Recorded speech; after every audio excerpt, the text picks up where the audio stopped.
तुम्हें अपना बनाना ही होगा, नहीं तो यह पौरुष व्यर्थ है। व्यर्थ, ये पौरुष व्यर्थ है।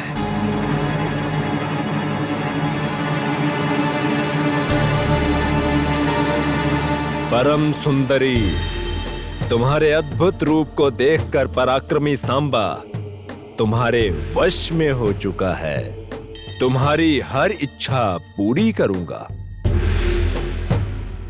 मेरी काम ज्वाला को बुझा दो। त्रिलोक तुम्हारे चरणों में लाकर रख दूंगा। अपने नेत्र खोलो, बात करो मुझसे। इस व्यर्थ के आलाप को त्याग करो दुष्ट पापी, क्योंकि मुझे इस तप के द्वारा मेरे आराध्य पुरुष से विवाह रचाने का वर प्राप्त करना है। उन्हीं के साथ विवाह करने की मंशा से मैं तपस्या कर रही हूँ। सुंदरी, अभी तुम एक कन्या हो। जिस पुरुष की तुम्हें अभिलाषा है, प्रत्यक्ष होता भी है या नहीं? यदि प्रत्यक्ष हो भी गया तो क्या वो तुमसे विवाह करेगा? हाँ? तुम्हारे समक्ष तुमसे प्रेम करने वाला व्याकुल ये सांबा, उस अदृश्य भगवान से तो ये प्रत्यक्ष दिखने वाला दानव ही उत्तम है। इस अकालिक तपस्या से अपने इस मनोहर सुंदर रूप को व्यर्थ में नष्ट कर रही हो। बात मान लो, मुझे स्वीकार कर लो। हाँ।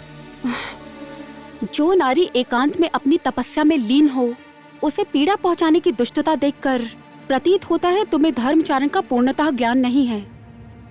इस अधर्मी व्यवहार के कारण तुम किसी भी नारी का गौरव पात्र नहीं बन पाओगे। कृपया अभी इसी समय ये स्थान त्याग कर चले जाओ यहाँ से। उत्तम, अति उत्तम। तुम्हारे विचार सुनकर तुम्हारे प्रति मोह के साथ गौरव भी बढ़ने लगा है। एक नारी ने विश्वामित्र जैसे महामुनि की तपस्या को भंग करके प्राणों की भीख मांगी और वो तपस्या को त्याग कर प्रणय भोगी हो गए थे। यदि इसे उचित माना गया है तो तुम्हारे तपकाल में भी प्रेम की भिक्षा मांगना उचित ही है ना? सही कहा ना? चलो ठीक है। तुम्हारी भावनाओं की मर्यादा करते हुए तुम्हारे पिताश्री के पास जाकर तुम्हारे संप्रदाय को जानकर तुम्हारे पिताश्री से तुम्हारा हाथ मांग लेता हूं। उसके उपरांत तुम एक अनुगत पुत्री बनकर मुझसे विवाह कर लेना। प्रस्थान करता हूं देवी, चलता हूं।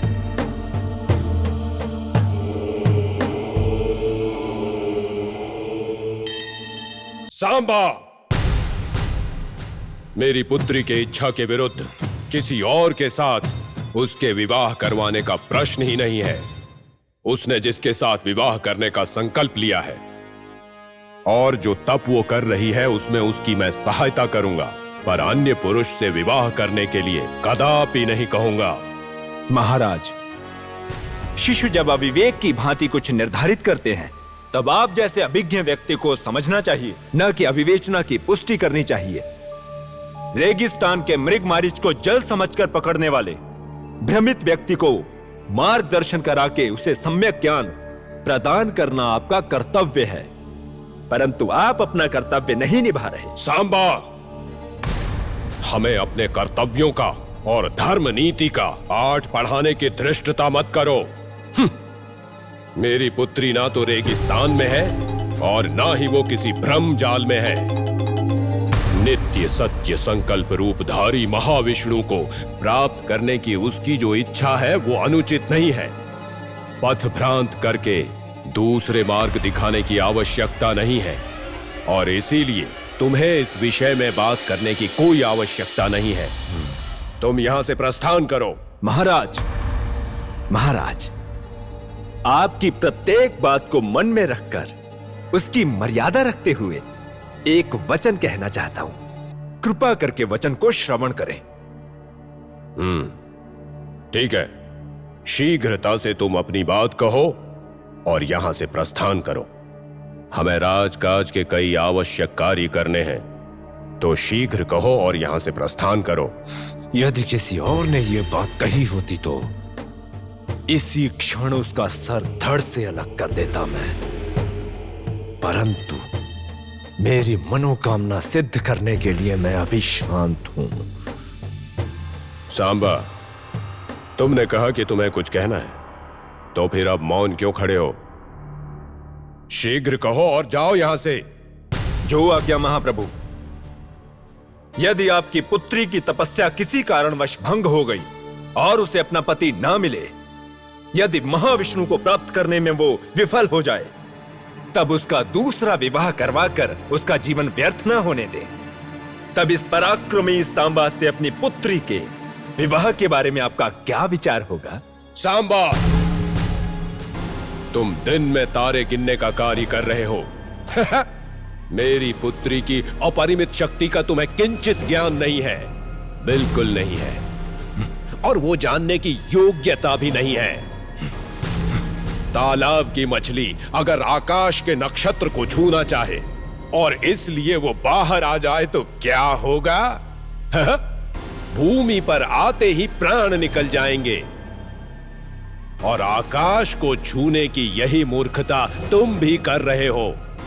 अपनी योग्यता अनुसार कन्या को ढूंढकर विवाह कर लेना। जाओ यहां से।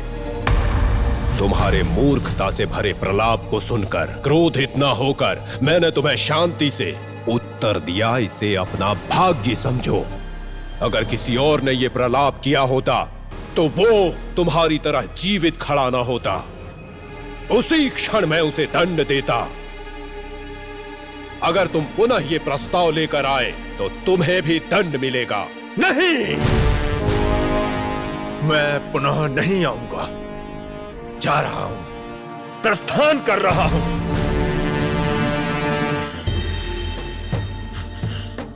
मुझे दंड देने का भय दिखा रहे हो। मैं जानता हूं तुम्हारी पुत्री को कैसे प्राप्त करना है। अब केवल एक ही मार्ग बचा है।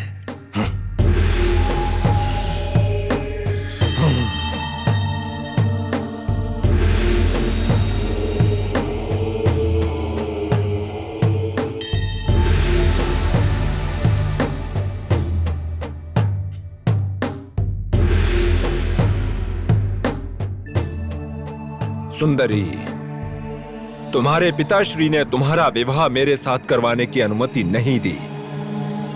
तुमने मेरे प्रणय याचना को स्वीकार नहीं किया, परंतु ये सांबा तुम्हें प्राप्त करके ही रहेगा। अब एक ही मार्ग बचा है, तुम्हें मुझे स्वीकार करना ही होगा, नहीं तो मैं ही तुम्हें अपने वश में कर लूंगा।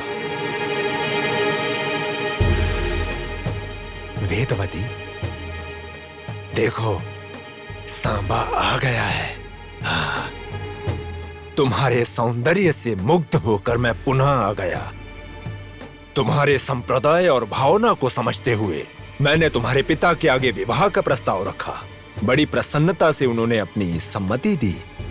यदि तुम्हें स्वीकार हो तो विवाह करवाने का वचन दिया है।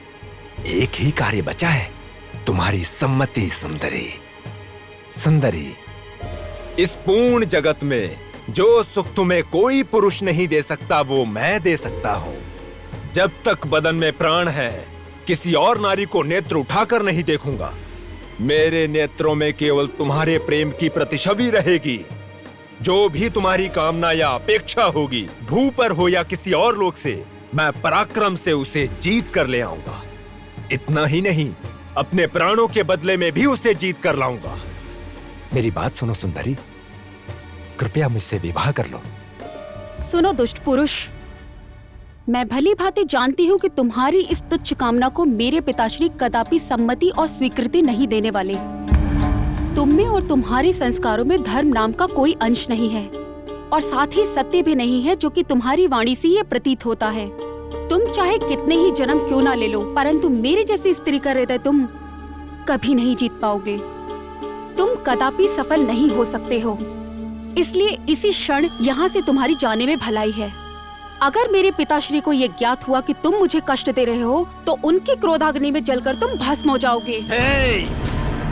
मैं तुम्हारे पिताजी से भयभीत नहीं होता और ना ही तुमसे भयभीत होता हूँ। अब तो एक ही मार्ग बचा है, बल प्रयोग। दुष्ट, मैंने तुम्हें समझा कर कहा था कि मेरी पुत्री को भूल जाओ। मेरी बात नहीं मानी और पुनः यहाँ आकर बल प्रयोग की चेष्टा की।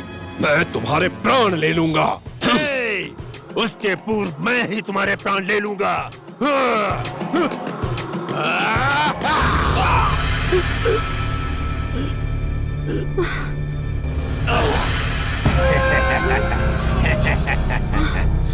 नहीं,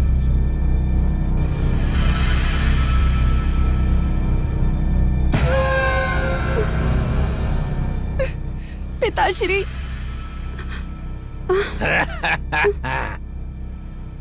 इस दुष्ट ने आपकी ये कैसी दुर्दशा कर दी है पिताश्री। अपने तप के द्वारा मुझे आशीर्वाद देकर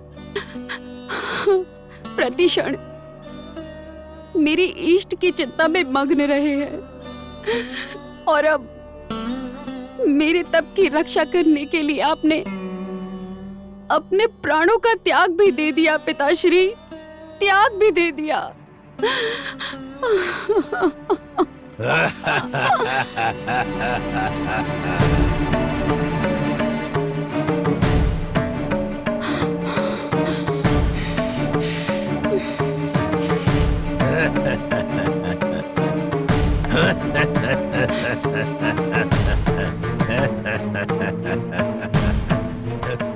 हाँ, प्राण तो त्यागना ही था। जो भी मेरी मनोकामना को भंग करेगा वो मेरे खड़ग के वार से अपने प्राणों को त्यागेगा। सुंदरी, मैंने अग्नि को साक्षी मानकर तुमसे विवाह करने का प्रस्ताव दिया। तुम्हारे पिताजी के मना करने से असंभव हो गया। गंधर्व विवाह का प्रस्ताव दिया था, परंतु तुम्हारे मना करने से वो असाध्य हो गया। अब मैंने तुम्हारे पिताजी के प्राण ले लिए, अब असुर विवाह करूंगा। निर्दोष का प्राण हरण करने वाले पापी हो तुम, पापी हो।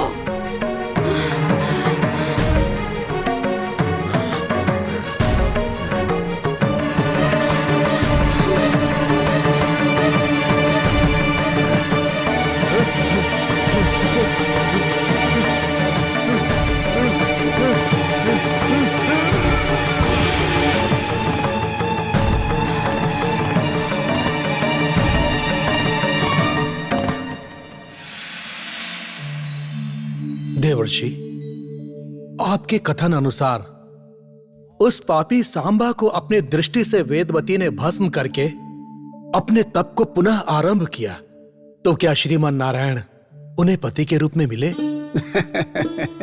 हे महाराज, अगर ऐसा होता तो वेदवती को सीता बन के आपको मिलने की आवश्यकता ही क्या थी? वेदवती ने पुनः अपना तप आरंभ किया, परंतु उसके तप से श्री नारायण प्रकट नहीं हुए। महापराक्रमी, अहंकारी, अति चातुरता के लिए प्रख्यात दशकंठ रावण ने वेदवती का तप पुनः भंग कर दिया। देव ऋषि, रावण ने वेदवती का तप क्यों भंग किया?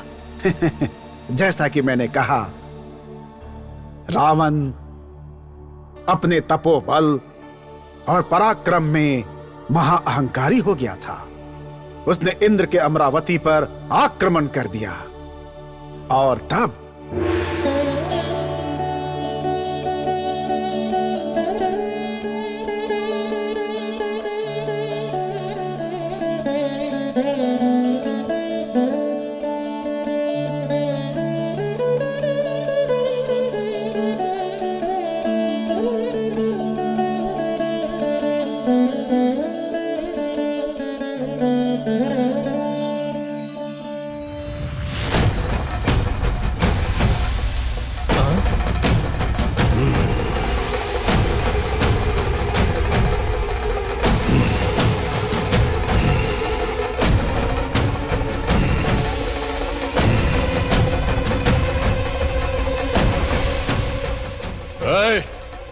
स्वर्गाधिपति देवेंद्र, हाँ?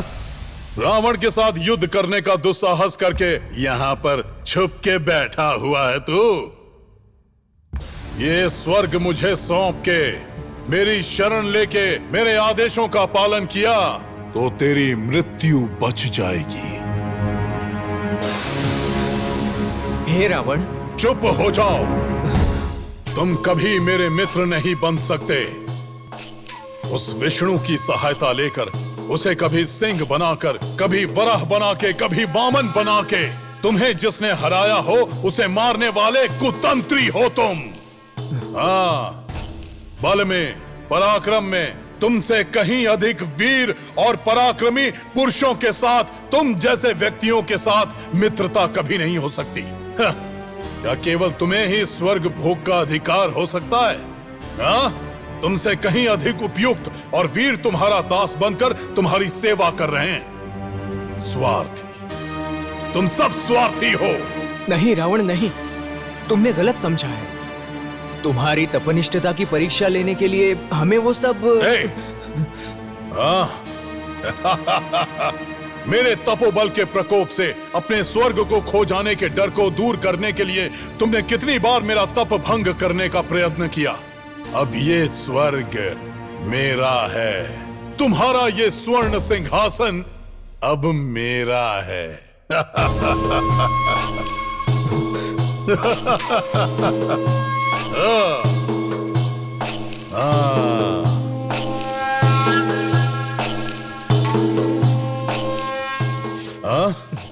नूतन स्वर्गाधिपति लंकेश्वर के पद ग्रहण करने के लिए जय घोषणा नहीं करोगे? स्वर्गाधिपति लंकेश्वर की जय हो। स्वर्गाधिपति लंकेश्वर की जय हो। स्वर्गाधिपति लंकेश्वर की जय हो। स्वर्गाधिपति लंकेश्वर की जय हो।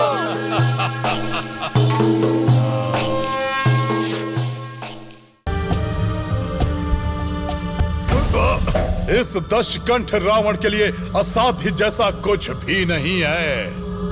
इस पुष्पक विमान को शीघ्र ही नीचे ले चलो। जो आज्ञा प्रभु।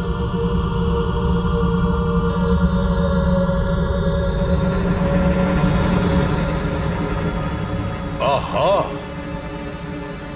अत्यंत आकर्षणीय सौंदर्य। सीता माता